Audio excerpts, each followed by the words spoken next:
Hey everybody, hope you're all doing well. My name is Steven and this is the Storytime channel. Today we have some I Don't Work Here Lady stories, and our first story of the day is by Spitfire007. No, the middle school child with the colored hair doesn't work here.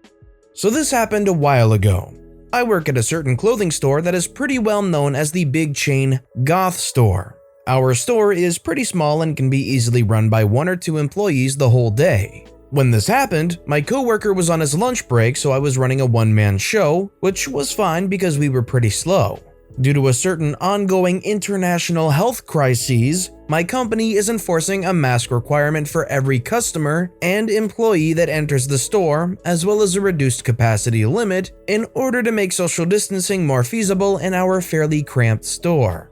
In order to both make sure every customer is wearing a mask and that we can keep up with how many customers there are at any given time so that we don't go over capacity, we have a chain up at the only entrance and exit, so people have to be let in.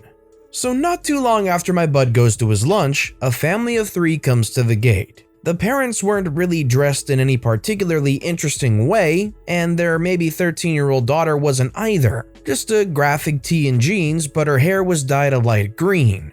A little while after that, 2 older guys, maybe in their 40s, come up without masks. I explain that they are required and offer to give them disposable ones if they don't have any on them, and they begrudgingly put them on. A few minutes later, I noticed that they both had them under their nose. We have to tell people to pull it up above their nose when we see that, and we literally tell people at the gate that we have to do that so they can't claim ignorance, but they somehow still got annoyed. I'm not too easily intimidated by anti-maskers at this point in the pandemic, but these guys were giving off a pretty bad vibe. They were just kind of aggressive in their responses, but they never did or said anything beyond, "Whatever," or "That's stupid but okay." It wasn't like I could refuse them service over a vibe after they agreed to follow our policy, so I shrugged it off.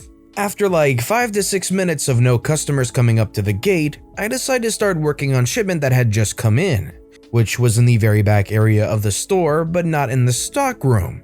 So I could do that and still keep an eye on things every 2 minutes or so. Basically, all I was doing was ripping tape off boxes, removing the contents, and sorting them so they could be more easily put out on the floor, so I was making a good amount of noise.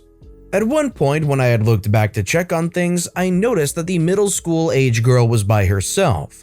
So I figured that her parents ducked under the chain to let her shop while they did something else. This happens pretty often, so I didn't think much of it. I was still keeping an eye on things, so I figured it would be fine and I went back to what I was doing. A few minutes later, I hear one of those anti-maskers from before say, "Excuse me," from right behind me. I turn around and he is way too close to me and clearly annoyed. I asked him how I could help him, and he points over at the register and says, "Your associate is refusing to check me out." I was confused at first and I just asked him to clarify.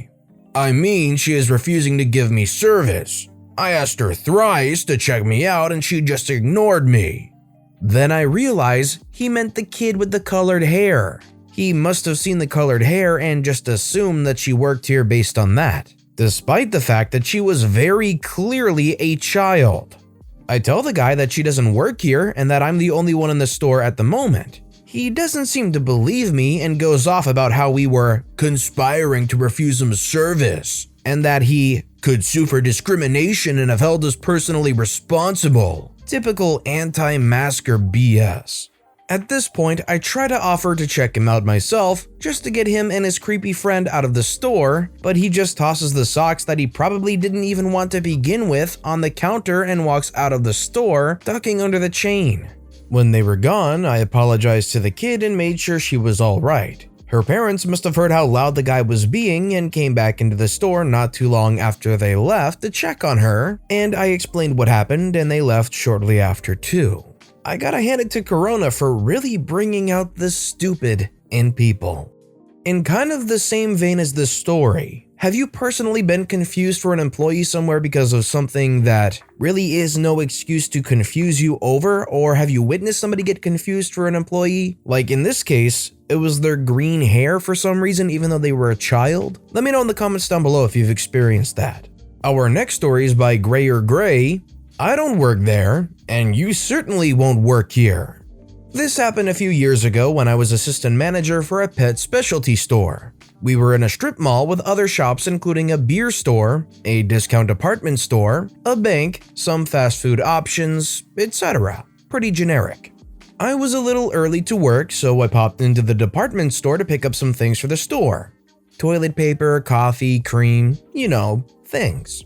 And I have my little basket and I'm also facing cans as I go because it's a habit.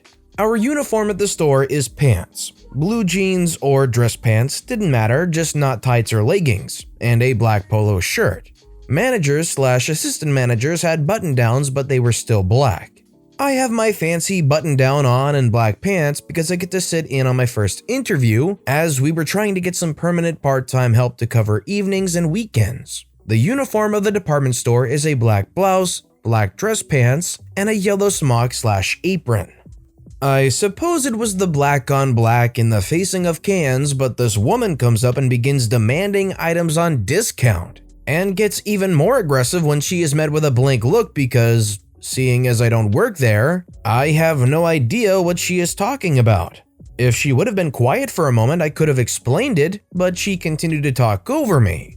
Eventually, she works herself down, and I try to explain that I don't work there, and she is having none of it. So I just walk away. I have no intention of being late, because I start at 1 and the interview is at 1:30 and I want to be settled in and make sure I've had some time to go over everything with the manager. I head to the checkout and lady follows me. It isn't until the GM of the department store tells her that I don't work there. I work elsewhere in the plaza and that she isn't allowed to harass customers or ask that they be fired from jobs they don't have, that she finally stops. Whatever, I brush it off and think, oh, this is going to be an awesome story for manager and coworkers. I pay for my things and go on. Well, 1:30 comes around and guess who shows up for it? Oh yeah, guess who did not get to sit in on our first interview because the interview didn't even happen that day. I mean, I'll give her credit. She seemed to want to go through with the interview.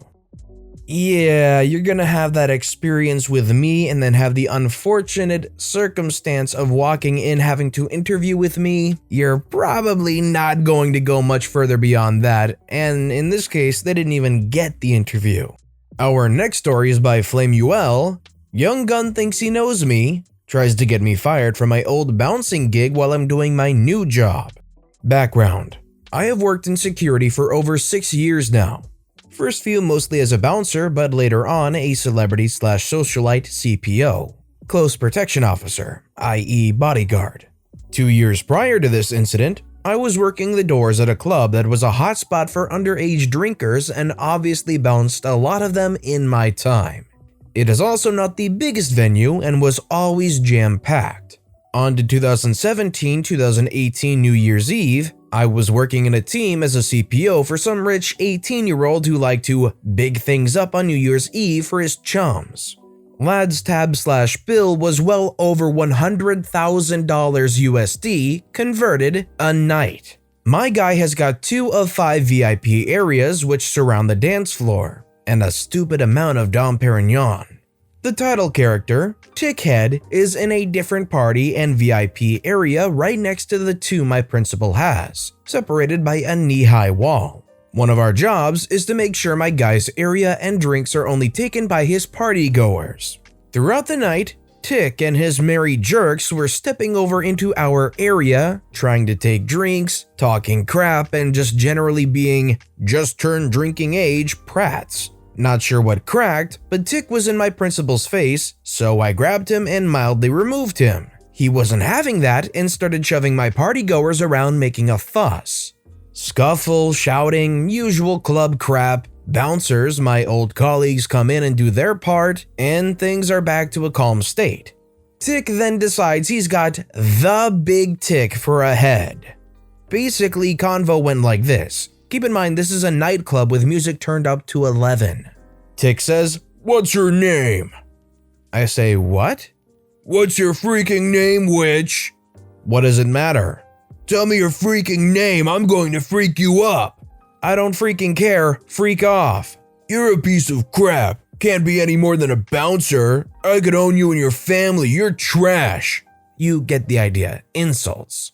Freak off, cat. I don't work here or for you. I tried pushing a bit to move him away, but he moved closer to me. Tick, full shouting with spit right into my ear.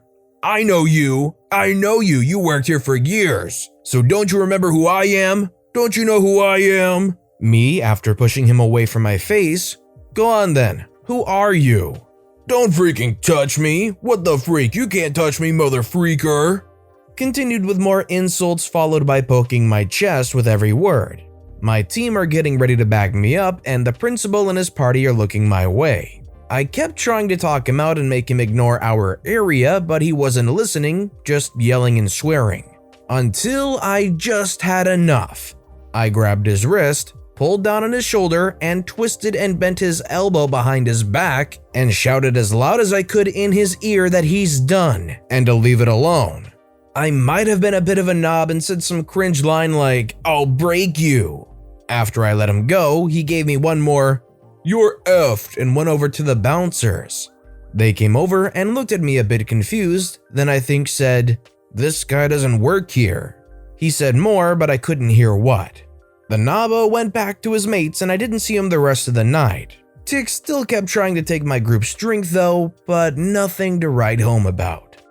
You would just think that somebody being that much of a troublemaker would get bounced out of there by the actual bouncers. But maybe it's par for the course in this venue, I don't know. This next story is by Hysterical Realist. I don't work here, I work above here. Also, I don't go to your church. I work HQ level at a major hotel company.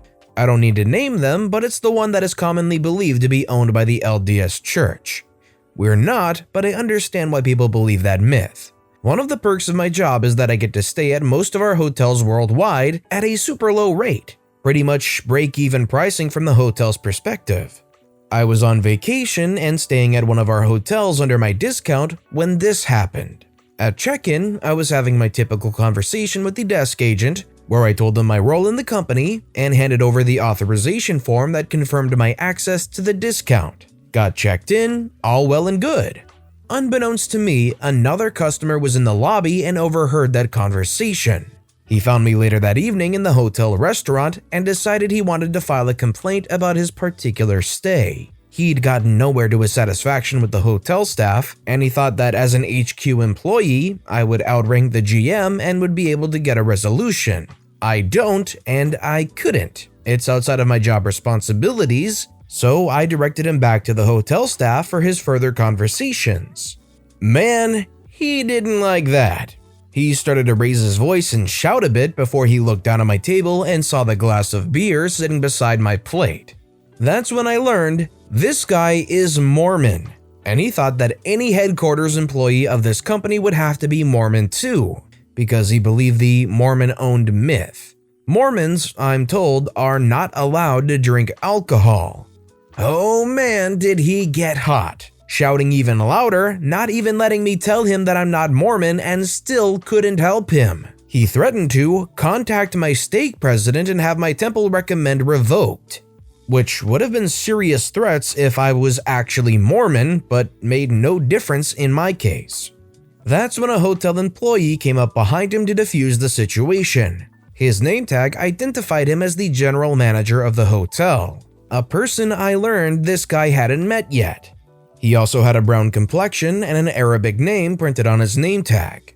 Mormon guy stops, pays really close attention to the guy's name tag and his face, and storms off yelling about Muslims in charge. I saw him leaving the building 10 minutes later with his luggage. Apparently, he had too much.